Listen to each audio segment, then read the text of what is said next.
Welcome back.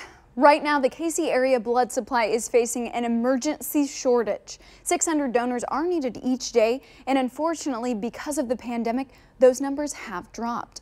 Chelsea Smith from the Community Blood Center joins us live for an update. So good morning, Chelsea. Let's talk about the current state of the local blood supply. Good morning. Thank you for having me as always. So last week we went public with a blood emergency because we had dropped to about a 4-day supply of across all blood types. We have seen a little bit of a response since last week, which is good, but we're still not where we need to be. So we still need to see an influx of donors in all of our donor centers, our blood drives this week, especially this weekend leading into a holiday weekend, in order to get back up where we need to be. Okay, and talking about this shortage, we've been in that holding pattern for months, it felt like, but now you're using the word emergency. What does that mean?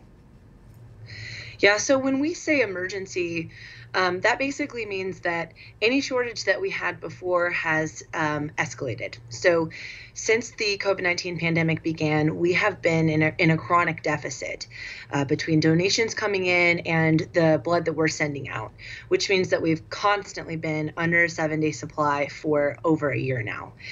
Unfortunately, the past month, it was towards the end of February when we were starting to see some really nasty weather.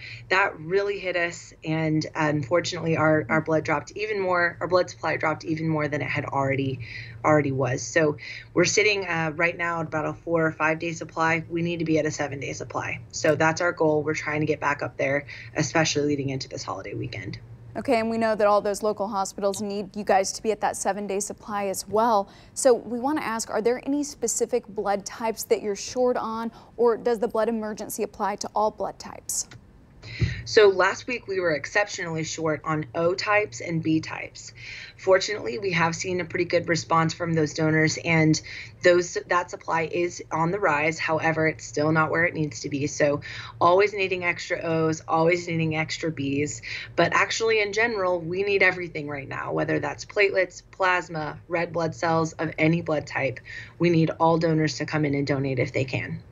Okay, Chelsea, and I know some of my coworkers have gone out and donated blood. I know some people also out in the community have done so, but if someone wants to make a difference, how can they step up?